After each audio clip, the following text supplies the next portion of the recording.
Mardi 20 mars 2018, une date importante pour le football ivoirien en ce moment à Zurich, importante également pour nous tout simplement, parce que nous vivons ensemble le 42e numéro du journal des sports. Bonsoir à tous, voici le sommaire. Football, rencontre au sommet à Zurich en Suisse sur la crise qui secoue le football ivoirien. La FIFA tente de rapprocher les deux parties pour surmonter la situation actuelle. Tous les sportifs sont en attente de la fumée blanche. Tennis de table, la Côte d'Ivoire à l'honneur. 17 pays présents dès le 1er avril à Abidjan pour le circuit mondial junior et le championnat d'Afrique cadet junior des moins de 21 ans. Rugby, après 7 semaines d'émotions et de compétitions intenses, le tournoi des 6 nations s'achève avec la grande victoire de l'Irlande, pragmatique et disciplinée. Les Anglais ultra favoris terminent avant-dernier avec 3 défaites.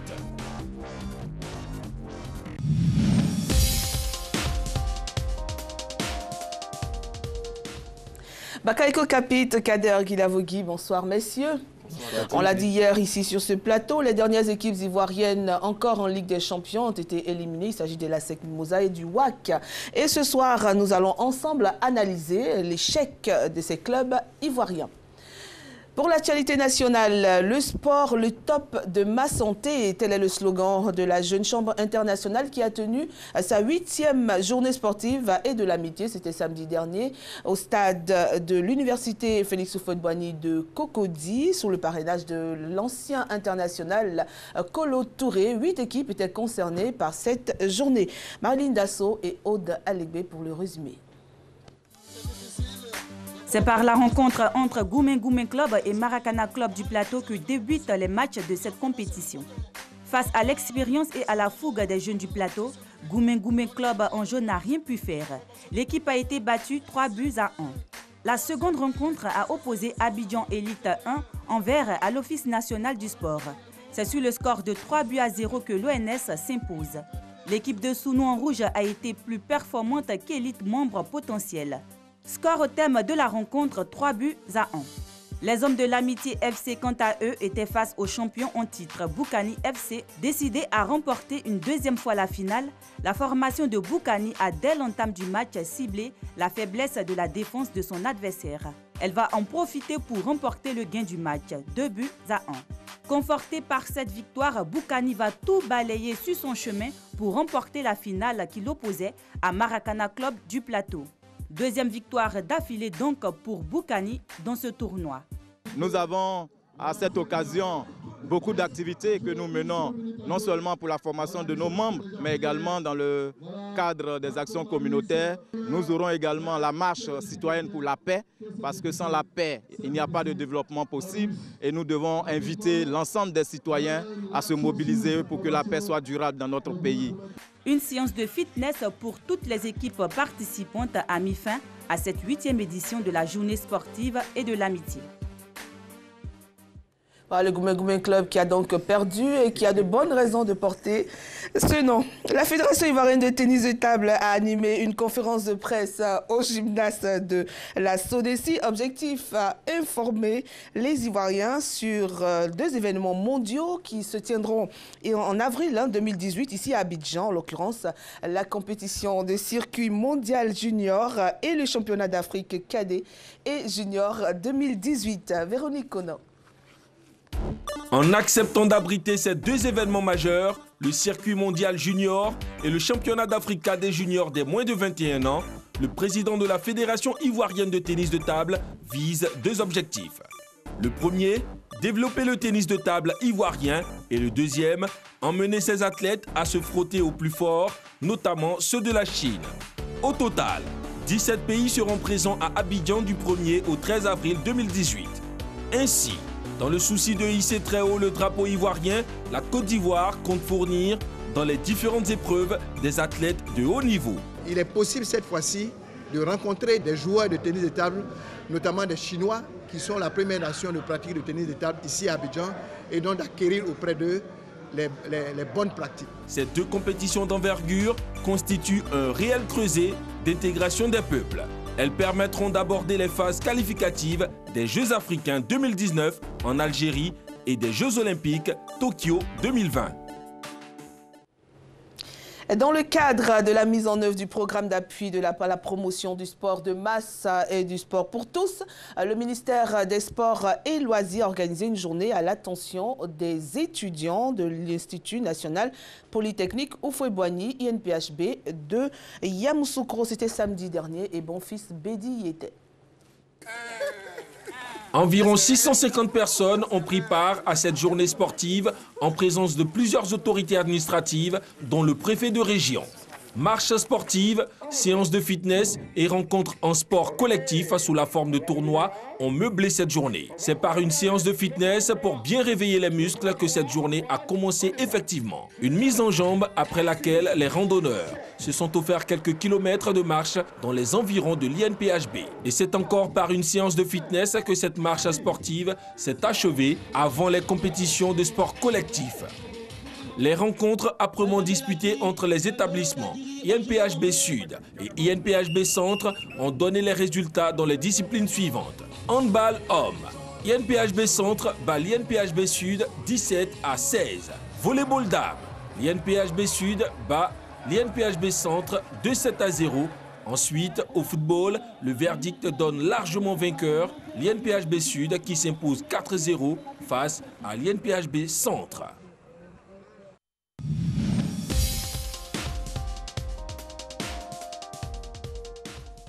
Les informations internationales commencent ce soir du côté de Zurich où le football ivoirien est exposé. C'est aujourd'hui bien sûr que la FIFA a reçu les acteurs de la crise du football ivoirien, la FIFA d'un côté et le désormais G évolutif de l'autre. Selon les premiers échos, en attendant bien sûr la mise à disposition du communiqué final de l'instance internationale à l'issue de l'exposé de l'argumentaire des deux parties, la FIFA a recommandé aux uns et aux autres de se conformer au texte de la FIFA en tant que fêtière du football ivoirien. Dans le résumé de ses conclusions, la FIFA a appelé le président Augustin Sidi Diallo et son comité exécutif à poursuivre leur travail et souhaiter que tout soit mis en œuvre pour surmonter les difficultés afin de préserver les intérêts du football ivoirien. Messieurs, avant de continuer, on va dire juste un mot là-dessus, en attendant bien sûr d'avoir le communiqué officiel de la FIFA. Eh bien, tout ce qu'on peut retenir, c'est que la FIFA, on le sait, c'est l'instance mondiale du football. La FIFA travaille pour le football et non pour des camps ou pour des personnes. Donc, il est normal que la FIFA s'appuie uniquement sur les textes, sur ce qui doit être appliqué, sur ce qui est fait effectivement. Et quand on regarde ce communiqué tel qu'il est énoncé, la FIFA dit simplement: écoutez, repartez chez vous, remettez-vous au travail et assurez-vous que vous appliquez vos textes et surtout que vous travaillez pour le football. D'accord. Mais écoutez, je n'attendais pas tant de cette institution internationale du football qui est restée dans un rôle d'équilibriste, on va dire, dans cette crise qui oppose, on va dire, la Fédération ivoirienne de football et les dirigeants des clubs locaux. Qu'est-ce qu'on peut souhaiter? C'est que ces deux parties-là se retrouvent ici à Abidjan et puis essaient de régler ce différend-là autour d'une table. Mais il va falloir mettre beaucoup d'eau dans le vin de chaque côté parce que on a dit aucune crise ne profite je veux dire, à des pays surtout comme la Côte d'Ivoire qui, on l'a dit, sort d'une période difficile et qui est en train de s'engluer dans des crises qui finalement ne rapportent rien au football, tout simplement. Et quoi qu'il en soit, je pense qu'il n'est pas question de comité de transition. Ouais, il n'y a pas eu écho de ce comité de transition. Sortir des querelles de personnes. C'est déjà bon. C'est déjà bon. Sortir des querelles de personnes. D'accord. C'est déjà bon de ne pas avoir un comité de transition. Absolument. Et puis après, ces deux parties vont essayer de s'entendre ici à Abidjan. Mais je pense qu'ils vont trouver une solution pour le bien du football ivoirien. On parle basketball à présent. NBA, Portland impressionnant. L'équipe de Portland a décroché son 13e succès consécutif en battant Los Angeles Clippers dimanche 122-109. Damian Lillard et ses coéquipiers sont impressionnants en ce moment dans la conférence Ouest. Ils devraient d'ailleurs terminer sur le podium. Bonfils Bédi et Aude Alebi. Portland enchaîne les victoires avec une aisance assez déconcertante. Dimanche, ce sont les Clippers qui ont fait les frais de l'équipe la plus en forme du moment avec un score de 122-109.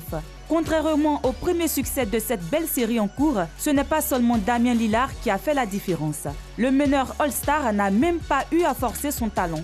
Il inscrit 22 points à 6-13 au tir. Dans cette rencontre, le danger est venu d'un peu partout. McCallum a ajouté 21 unités, tout comme Mo Eccles. Jufu Nurkic a compilé 17 points et 12 rebonds. C'est dans ce moment-là que Portland fait vraiment peur. Peur aux équipes qui devront croiser sa route en play-off. Et les Blazers continuent de renforcer leur position au classement. Ils sont pour l'instant 3e avant de jouer 4 matchs compliqués. Ils vont affronter Houston, Boston, Oklahoma City puis New Orleans. Leur place sur le podium pourrait même être validée, enfin presque, en cas de victoire contre le Thunder. Les Portland Trail Blazers n'ont plus perdu depuis le 11 février et portent leur série d'invincibilité à 13. L'effectif est enfin digne de sa masse salariale, la 5e plus lourde de la Ligue en début de saison, avant le transfert de Noah Vonleh début février. Toujours en NBA, les San Antonio Spurs se sont donné un peu de marge dans la course au play-off en disposant 89-75 de Golden State Warriors grâce à LaMarcus Aldridge. Entre des Warriors sans leader de jeu et des Spurs sous pression maximale, cela a donné un match accroché où les joueurs ont décidé de mettre une intensité de tous les instants pour faire déjouer l'adversaire. Ce succès fait un bien fou à San Antonio au classement. Les Spurs remontent à la 5e place devant Utah et New Orleans et prennent 3 victoires, on va dire 3 victoires d'avance sur Los Angeles Clippers et les Denver Nuggets, battus lundi dernier. Une marge qui est sans doute utile car le calendrier reste démentiel pour San Antonio avec 8 matchs sur 11 face à des équipes actuellement en play-off. Et on parle tennis à présent, classement ATP du mois de mars. Ce lundi, l'association des joueurs de tennis professionnels a publié ce classement pour le mois de mars. Pas de grands changements au niveau des différents trios de tête. Le bon mouvement dans ce classement, on a noté Juan Del Potro qui a remporté déjà hier cette compétition et Lucas Pouille chez les hommes. Quand chez les dames, la japonaise Naomi Osaka est passée à la 22e place. La hiérarchie mondiale reste inchangée avec Roger Federer toujours en tête devant Rafael Nadal. Avec 9 960 points désormais à son compteur, Federer occupe toujours la plus haute marche du podium devant l'Espagnol Rafael Nadal et le Croate Marin Cilic. Si le top 5 reste le même qu'avant ce Indiana Wells remporté par Del Potro, l'Argentin vainqueur en Californie du premier Master 1000 de sa carrière bouleverse la suite de la hiérarchie en passant de la 8e à la 6e place où il déloge l'Autrichien Dominic Thiem. Bonne nouvelle pour le tennis français qui a réussi à placer un joueur dans le top 10. Il s'agit de Lucas Pouille. Le numéro 1 français profite de la sortie prématurée de Jack Sock et des déboires d'un Stan Wawrinka aux abois pour s'installer à la 10e place avec 2420 points. Chez les dames, la Roumaine Simona Halep est toujours aux commandes avec 8290 points devant la Danoise Carolina Wozniacki, 7430 points et l'Espagnole Muguruza Garbine, 5970 points. Récente vainqueur du tournoi d'Indiana Wells, la japonaise de 20 ans, Naomi Osaka, 44e le mois dernier, gagne 22 points et devient 22e avec un total de 2105 points. Rugby, tournoi des 6 nations. La compétition s'est achevée samedi dernier avec la victoire de l'Irlande qui est allée s'imposer en Angleterre, pratiquant un magnifique rugby face à des Anglais trop faibles. L'Irlande décroche le 3e grand chelem de son histoire. Résumé de cette belle victoire avec Jean-Sylvain Risso et Aude Alébé. Déjà assurée de la victoire finale dans le tournoi des 6 nations, l'Irlande a décroché le 3e grand chelem de son histoire en s'imposant en Angleterre 24-15 samedi. Sûrs de leur force, organisation, défense, individualité, les Irlandais ont récité leur rugby, notamment en première période, à l'issue de laquelle ils menaient 21-5. Ils ont ensuite contenu les assauts désordonnés de leurs adversaires. Une nouvelle fois, les Irlandais ont brillé par leur pragmatisme et leur justesse face, il est vrai, à un 15 de la Rose bien pâle sous la neige qui est tombée sur Twickenham. Le 15 du trèfle a inscrit 3 essais par Ringrose, Stander et Stockdale, contre 3 autres pour les Anglais par Daly, May en toute fin de match. Les Irlandais ont posé leur empreinte sur le rugby européen version hiver 2018, malgré une grosse frayeur en France lors de la première journée. Ce titre arrive comme le 10e dans le tournoi, le premier depuis le doublé de 2014 et 2015. L'Angleterre, qui avait abordé le tournoi sûr de son rugby et de ses forces, a semblé perdue dans cette rencontre et concède sa 3e défaite de rang. Josée Primé, l'athlète ivoirienne vice-championne du monde du 100 et 200 mètres, bien sûr, a reçu ce lundi du côté de Paris le prix Mandela de la meilleure sportive africaine 2017 qui vient ainsi récompenser ses différentes performances mondiales en progression depuis 2012. Championne des Jeux de la francophonie sur 4 x 100 mètres à Abidjan en 2017, vice-championne du monde sur 100 mètres et 200 mètres à Londres en 2017 et ses actions notables auprès des jeunes. Elle a dit « Je m'entraîne en Afrique, je l'ai décidé non pas parce que je n'avais pas les moyens d'être sous d'autres cieux, mais juste pour prouver au monde entier qu'on peut venir de l'Afrique, être en Afrique et apporter un plus, mais surtout être un ou une championne. » Sachez que les prix Mandela sont décernés à des personnalités ou institutions pour récompenser les actions louables en faveur de l'Afrique et de la paix dans le monde, dans l'esprit du panafricanisme. Le comité du prix Mandela a reçu pour cette édition 2017 4 956 candidatures et 5 ont été primées, dont notre Majo nationale. Félicitations, championne. C'est l'heure du débrief.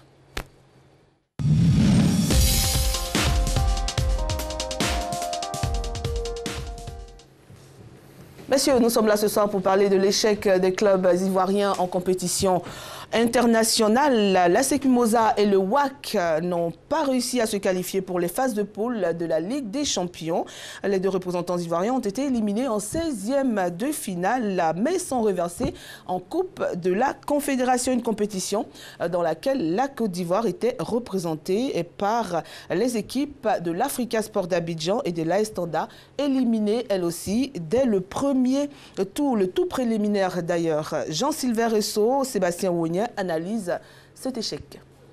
Après l'élimination matinale de l'Africa Sport d'Abidjan et l'AS Standa au tour préliminaire de la Coupe de la Confédération, l'ASEC Mimosa et le WAC quittent la compétition majeure des clubs au rendez-vous des 16e de finale.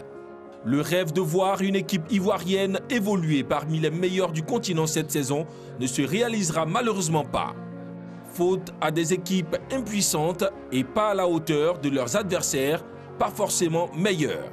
Pas de miracle, samedi 17 mars 2018 au Champrou.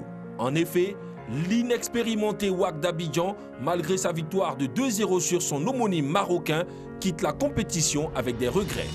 Et que dire de l'équipe de l'ASEC Mimosa, considérée comme le fleuron du football ivoirien et dont l'objectif fixé par les dirigeants s'affichait comme la reconquête du continent.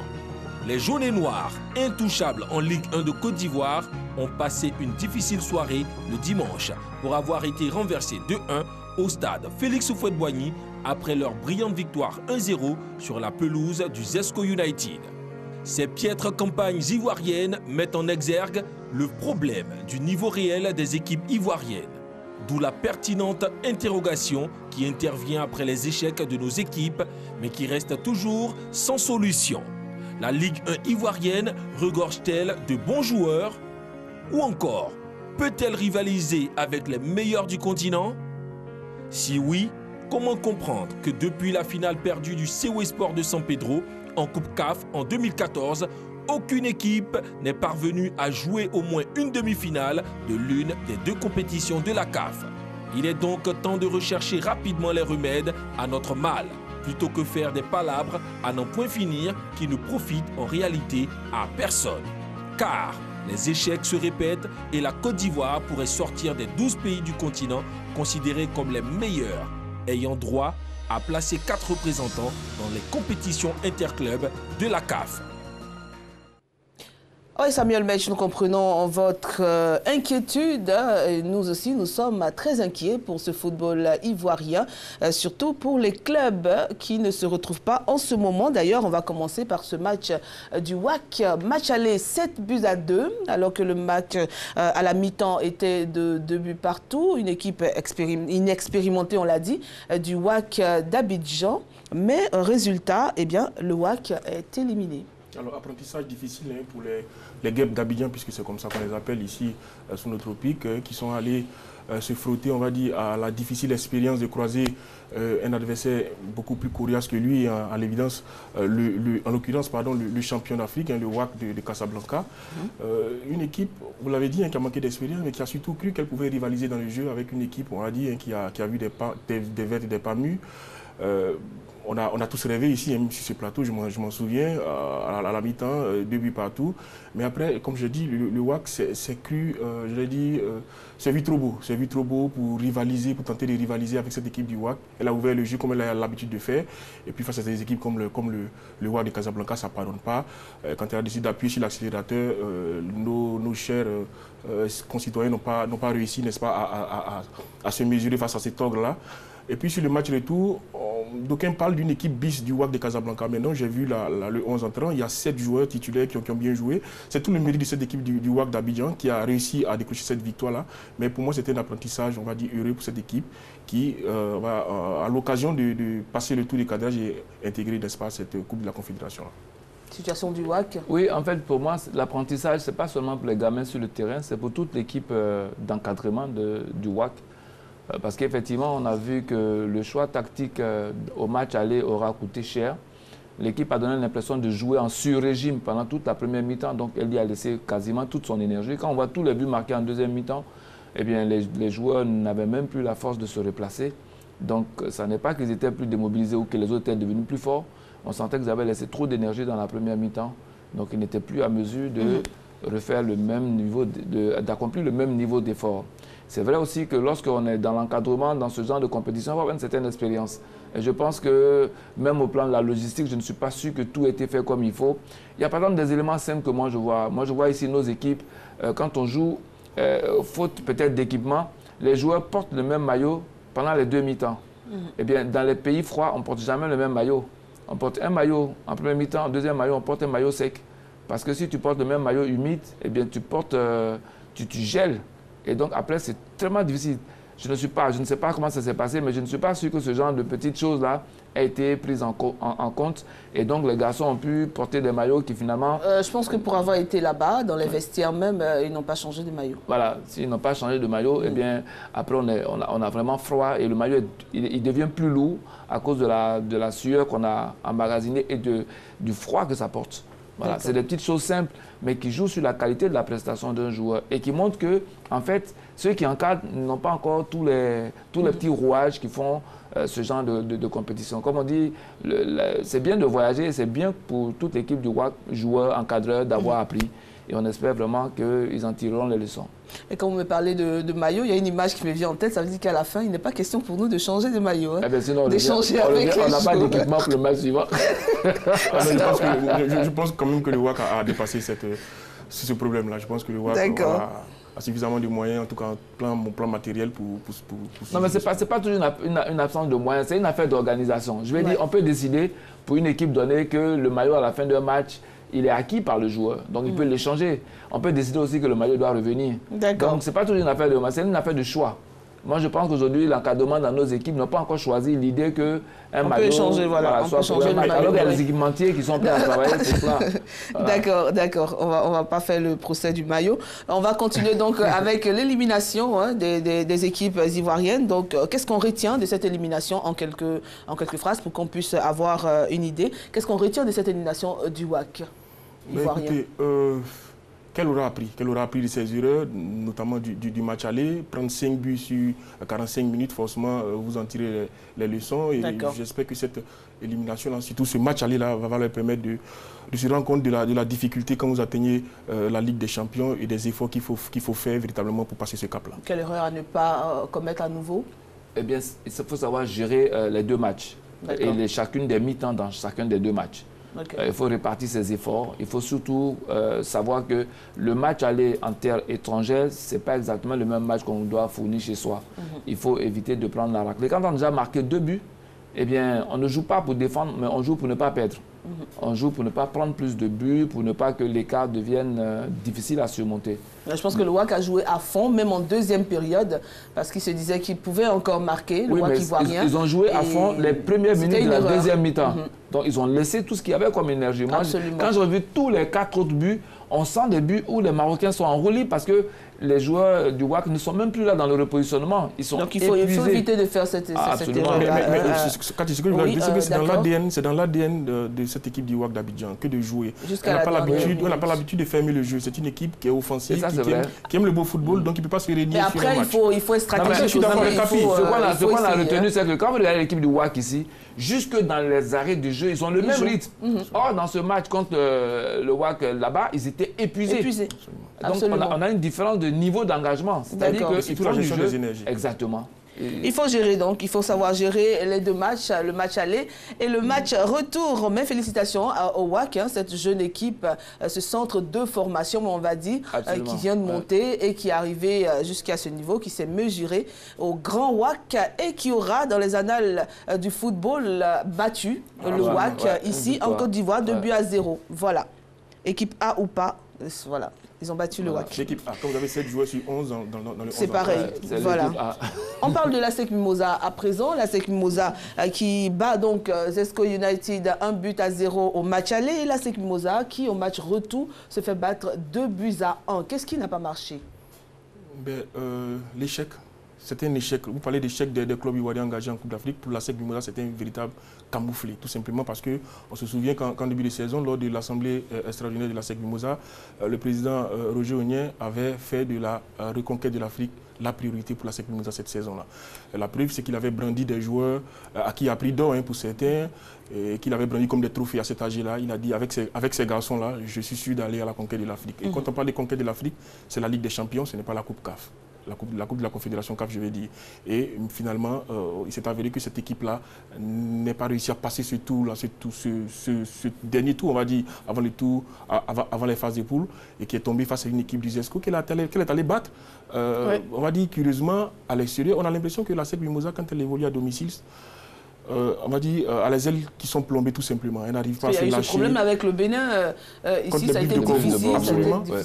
Mais il y a surtout la façon dont on a géré, je vais dire, la période qui a meublé. Comme on a meublé cette période-là, du 7 mars, date du match aller, 18 mars, match retour. Aucun match n'a été disputé de la SEC, donc forcément... Qu'est-ce qui s'est passé? Pourquoi il n'y a pas eu de match? Tout simplement, la SEC, je crois, selon les informations qu'on a reçues, c'est que la SEC a refusé de jouer les matchs en retard, ce qui lui aurait permis d'avoir, non seulement de pouvoir peaufiner ses automatismes, mais d'avoir du rythme.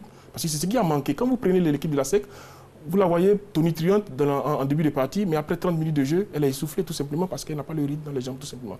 Voilà une des raisons qui pourrait expliquer, on va dire, cet échec de la SEC Mimosa. Ouais. Oui, effectivement, le mot échec est le premier mot qui vient à l'esprit parce que quand on n'a pas atteint un objectif, c'est bien ce seul mot qu'on peut employer. Mais moi, j'ai vraiment mal pour les supporters de la SEC qu'on avait encouragés à venir, qui sont venus un peu plus nombreux que d'habitude et qui espéraient donc véritablement avoir cette qualification. C'était pas un match quand même qui s'annonçait très difficile sur les papiers quand on voit l'équipe qui a été battue déjà. Moi, j'ai toujours considéré comme difficile un match où on part avec les avantages du score. Parce que c'est toujours difficile à gérer tactiquement. Étant donné que vous avez un avantage, la question que je pose à vous, c'est est-ce que je joue comme si je n'avais pas d'avantage, donc j'essaie de renforcer mon avantage, ou alors je joue simplement à préserver mes acquis? Eh bien, 2 fois sur 3, les entraîneurs restent dans une position qui n'est ni l'une ni l'autre. Donc, dans cette position qui n'est finalement pas une position tranchée, eh bien, les équipes déjouent. La SEC, on l'a vu, et Kader vient de le dire, n'avait pas le rythme. Donc, en premier mi-temps, ils ont essayé de jouer pour marquer. Ils ont effectivement marqué. Et sentant qu'ils n'avaient plus le rythme, eh bien, de façon naturelle, sans que personne ne le dise, se sont recroquevillés dans leur camp en laissant le ballon et toutes les possibilités à l'adversaire. Quand on voit même le deuxième but, on se rend compte que l'équipe de la SEC est à l'arrêt. Parce que quand la première frappe zambienne est partie, Cissé ramène le ballon, eh bien, c'est 3 Zambiens qui vont sur le ballon et aucun joueur de la SEC. Donc, on se rend bien compte qu'on a fait une équipe où il n'y a plus les jambes. Ils sont fatigués ou en tout cas, ils n'ont pas le rythme. Ce n'est pas que les garçons ne voulaient pas, mais dans le choix de la gestion de ces 2 matchs, je pense qu'il y a eu quelques erreurs dont tout le monde devra tirer les leçons. Ils ont la Coupe de la Confédération pour se repositionner en Afrique parce que ce n'est peut-être pas la Ligue des Champions, mais c'est une compétition qui nous a donné de la place jusqu'à maintenant, puisque c'est la finale obtenue par le COE en 2014 qui nous permet encore d'être dans les 12 pays qui ont droit à 2 représentants par compétition. Là, tout à l'heure, on va peut-être y venir. Voilà, justement, je voulais poser la question, quelle est la suite pour ces 2 équipes, pour la SEC Mimosa et pour le WAC? Mais ils ne sont pas déversés automatiquement en Coupe de la Confédération, pas en phase de poule en tout cas. Ils vont passer par un tour de cadrage, c'est-à-dire qu'ils vont jouer des matchs en aller-retour face à des équipes également qui sont issues de ces éliminations-là de la Ligue des Champions. Et au sorti de ces matchs-là, on va constituer maintenant les poules qui vont disputer la Coupe de la Confédération. Donc la SEC et le WAC ont encore des matchs à jouer et là, ce n'est pas gagné. Tout simplement parce que ce sont des équipes qui sont revanchardes, qui viennent avec l'intention, n'est-ce pas, de se rabattre sur la Coupe de la Confédération. Vous pensez qu'on peut sortir de ces tours de recadrage là? Oui, il faut déjà sortir de cette élimination. C'est le premier réflexe. Quand on ne sort pas d'une défaite, eh bien, on recommence les mêmes erreurs de la défaite. Il faut donc que très vite la SEC se dise, OK, la Ligue des Champions, c'est fini, mais je n'ai pas encore fini à l'Afrique. J'ai une autre possibilité, tout au moins de sauver mon ambition africaine et surtout de forger l'ensemble de mon équipe à l'idée qu'est l'Afrique. Donc il faut repartir vers cette compétition-là avec humilité, mais avec ambition. Il faut se dire, OK, c'est parti, mais nous avons la possibilité d'aller jusqu'en finale, de remporter cette coupe même, parce qu'on en a l'organisation. La SEC aujourd'hui est un des clubs les mieux organisés en Afrique. Il faut simplement que, tactiquement, techniquement, sur le terrain, on se mette au même niveau que les clubs africains qui remportent des compétitions.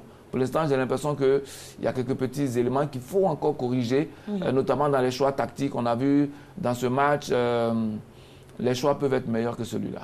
D'accord, donc on retient que le WAC et la SEC Mimosa sont donc éliminés de la Ligue des Champions, mais ils vont jouer le tour de cadrage, voilà, exactement. Ça, voilà, pour pouvoir être déversés en cas de victoire en Coupe de la Confédération. Cette Coupe de la Confédération où il y avait déjà 2 équipes ivoiriennes qui figuraient, et il s'agit de Tanda et de l'Africain. On commence déjà par Tanda.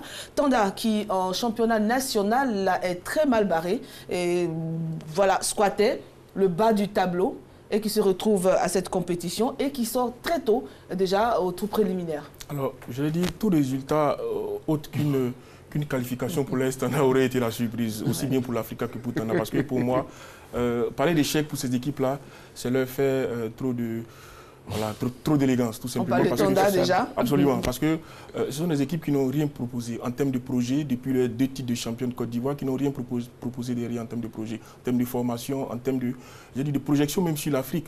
Donc aujourd'hui, que ces 2 équipes-là, que Tanda soit éliminé, puisque c'est de Tanda qu'on parle, pour moi, je ne suis pas surpris. Je dis que c'est la conséquence logique de l'approximation quand vous gérez une équipe. J'allais dire, quand tout repose sur un seul individu, et puis après, quand il y a moins de passion, quand on se contente du peu, voilà ce qui arrive. Il ne faut pas oublier que cette équipe de Tanda a vidé tous ses joueurs pour reconstruire une nouvelle équipe. Donc forcément, c'est pas d'un simple claquement de doigts que vous allez tout reconstruire du jour au lendemain. Donc forcément, je m'attendais plus ou moins à ce résultat-là.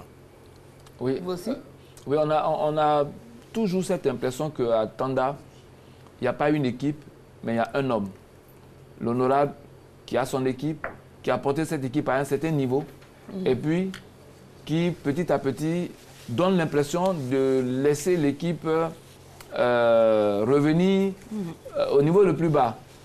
Parce que moi, je m'étonne qu'une équipe comme Tanda, qui a été 2 fois championne, qui a eu à un moment donné un des footballs les plus beaux pratiqués dans notre pays, tout à coup, n'est même pas capable de marquer plus de 3 buts après je ne sais plus combien de journées de championnat. Ouais. Comment cette équipe peut aller à la Coupe d'Afrique en ayant libéré quasiment tous ses joueurs recrutés par d'autres clubs? On se dit, OK, il n'y a plus de projet là-bas, il n'y a plus d'ambition. L'équipe est en première division, elle ne peut pas se dédier, donc elle joue la première division. Mais la Coupe d'Afrique, elle va y aller juste pour ne pas faire forfait. Elle n'avait pas d'ambition africaine. Ouais. On n'est pas surpris, c'est pour ça que quand Kader dit, on ne peut même pas employer le mot échec parce qu'il n'y avait aucune ambition derrière. Il y a une démission, ce n'est pas un échec. Il y a une démission et moi j'en suis encore à me demander quel est le vrai problème de Tanda. Qu'est-ce qui se passe à Tanda? J'aimerais un jour que l'honorable prenne la parole, qu'il nous explique qu'est-ce qu'il veut faire de son équipe. Qu'est-ce qu'il a comme ambition pour cette équipe? On lui a déjà posé la question. Il a dit que c'est vrai que dans la première partie du championnat, il était absent. Les dirigeants n'ont pas fait le travail qu'il fallait, mais que dans cette deuxième partie du championnat, il allait prendre les choses en main. Malheureusement, peut-être que c'était trop tard pour la Coupe d'Afrique. Pour ne pas descendre en deuxième division. Quelle est l'ambition? L'ambition, c'est... Oui, déjà, mais parce que là, aujourd'hui, Tanda qui se retrouve à la 13e place, qui est monté juste un peu ces derniers temps avec une victoire, la dernière victoire. C'est ce que je dis. Sinon, on ne peut pas prétendre au titre actuellement. On a l'impression que le projet, c'est juste de ne pas descendre en Ligue 2. Est-ce qu'ils ont le choix? Ils n'ont pas vraiment le choix parce qu'on a l'impression que toutes les années où le club était en haut, il n'y a pas eu un projet qui permette au club d'aller beaucoup plus loin en termes de construction.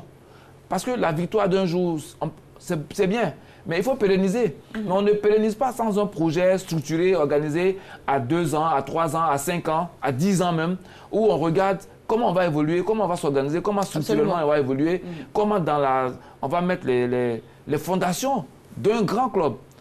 Moi, je n'ai pas vu tout cela. Mais la preuve, c'est le Séoul Sport de San Pedro. Absolument. On le cite un exemple, en 2014, finale de la Coupe de la Confédération. Mais 3 ans plus tard, où est-ce que le Séoul Sport de San Pedro se situe aujourd'hui? Dites-moi où est-ce que l'Astana s'entraîne? Où est-ce que le Séoul Sport de San Pedro s'entraîne? Derrière, comme on le dit, il n'y a pas ce projet de construction, ce centre de formation qui devrait, j'allais dire, permettre à ce club-là de s'appuyer sur ce centre de formation-là. C'est vrai, on peut payer 2 ou 3 joueurs pour venir étoffer l'effectif, mais après quel est le travail qui est fait? C'est un sujet assez important, un sujet sur lequel on va se pencher. Voilà. Où dorment ces clubs, où logent ces clubs, c'est quoi le siège et tout. Et parlant de tout cela, on retombe justement sur l'Africa Sport d'Abidjan, ce club, ce vieux club ivoirien. On va pas demander où l'Africa Sport d'Abidjan, on va pas demander où l'Africa dort pour l'instant, mais on va parler plutôt de l'élimination de l'Africa Sport, l'élimination matinale selon Samuel Metch de l'Africa Sport d'Abidjan. Mais là également, il n'y a pas de surprise. Hein. Quand vous voyez l'Africa jouer, vous vous rendez bien compte que,